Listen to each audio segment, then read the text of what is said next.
Buenos días, queridas amigas, queridas personas amigas. Ponte al micro a la otra. Necesitamos creer que Lorenzo Aguirre murió sabiendo que le haríamos un duelo de labores y esperanzas. Escribió en su día Félix Grande, el marido de Francisca Aguirre y padre de Guadalupe, tres irrepetibles personas intelectuales y amigas del movimiento memorial. Esta mañana, ante la tumba de Lorenzo Aguirre, pintor, masón, firme defensor de la República y militante del Partido Comunista, vilmente ejecutado por el franquismo en esta ciudad en octubre del 42, vamos a leer un cuento de su hija, Francisca Aguirre, a la que dejó su último trabajo, un cuento que escribió, un cuento infantil que escribió y dedicó en la cárcel de Portelier días antes de su asesinato. Esa niña que recibió ese libro muchos años después sería Premio Nacional de las Letras Españolas. Hoy nos acompaña su cuñado Ignacio Grande, albacea de la familia de su hermano Félix Grande, de su cuñada Francisca Aguirre y tío de su sobrina Guadalupe Grande. El cuento de Francisca Aguirre, todo mentira, dice así. Estaba sentada en una de las mecedoras de la sala. Con lentitud paseó la mirada por la habitación y se detuvo en las plantas. ¿De dónde le vendría ese amor por lo verde, ese entusiasmo por las flores? Le gustaban sobre todo las flores sin categoría, las margaritas, las caléndulas, los crisantemos pequeños, las clavelinas. Solía comprar unas cuantas docenas y distribuirlas por la habitación. Estuvo un rato contemplando amorosamente el Ficus Benjamín y la Dieffenbachia. Cuando era joven, soñaba con tener una casa con jardín. Más tarde sustituyó ese sueño por otro más asequible, una casa con terraza.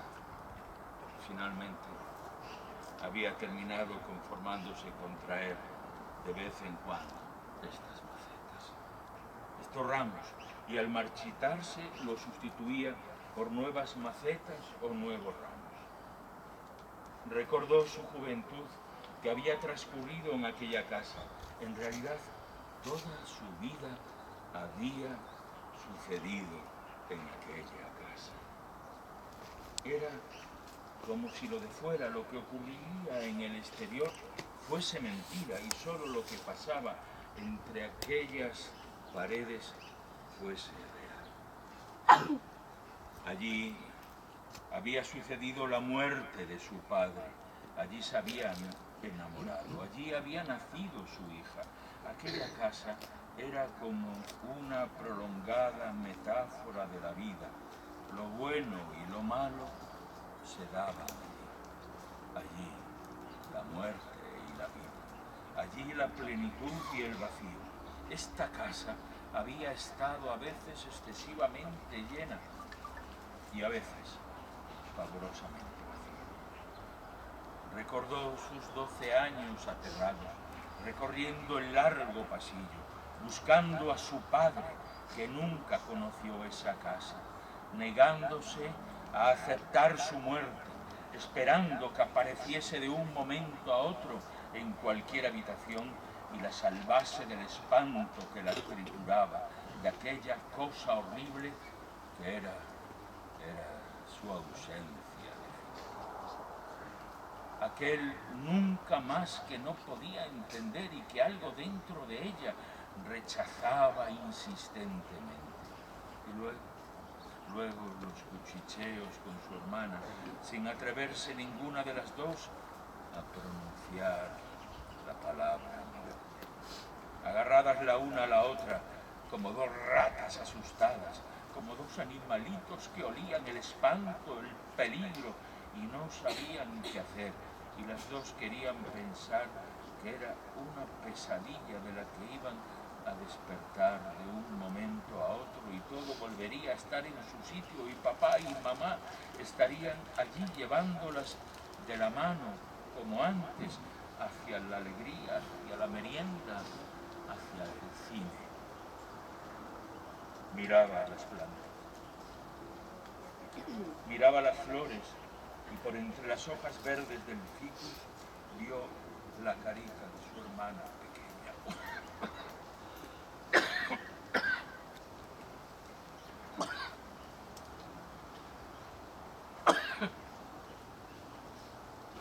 Con su flequillo y sus grandes ojos castaños que miraban con entusiasmo los dibujos en colores de su otra hermana, la pintora.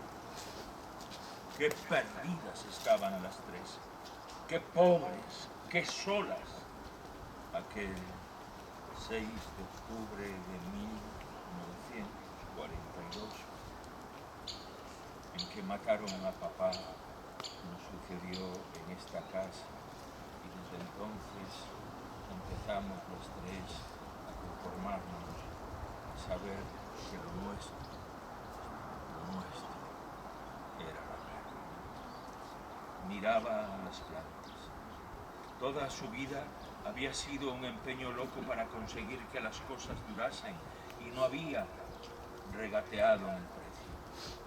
Sabía que le iban a cobrar y decidió pagar sin preguntar, pero era mentira, todo era mentira.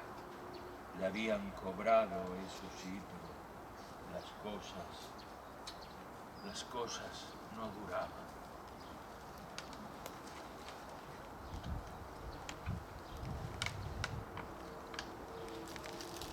Solo duraban dentro de ella. Ya ni siquiera duraban dentro de la casa. Duraba la casa, duraba aquel territorio en el que un día fue tan desdichada y en el que otro día ingenuamente creyó que podría procurar la muerte. La casa le permitió ser dichosa, alegre, distraída por un rato. Le permitió hacerse ilusiones y hasta le consintió hacer proyectos. Segura de sí misma, cerró los ojos cuando ella se abandonó en brazos del amor y la dejó hacer. Fue tolerante con su lujuria y observó sus noches de lava desbocada con pacífica indiferencia. Pero muy pronto empezó a cobrar intereses y por una noche de amor había que pagar 2 llantos. Olía a claveles dentro de la habitación. Pasado mañana estarán mustios. ¿Qué podrías plantar aquí? ¿Qué flor tendría la generosidad de morir y volver luego a florecer? Levantó la vista hacia los cuadros de su padre y se vio con 10 años y sus trenzas. ¿Por qué volvimos de grave, papá? Tal vez para que yo conociese el amor y tuviese una hija maravillosa. Y tal vez también para que tú dieses tu vida por una mentira hermosa. Pero mentira. Ahora lo sé. Quizá lo que sucede es que ahora sé demasiadas cosas. Y a veces tengo la impresión de que me sucede lo mismo que cuando te mataron, que no podía creerlo, Y ahora tampoco, no quiero creerlo, ni lo de ahora, ni lo de entonces. Quiero que todo sea mentira, tu muerte y esta vida en la que no se puede conseguir que las cosas duren, esta habitación en la que no hay forma de tener flores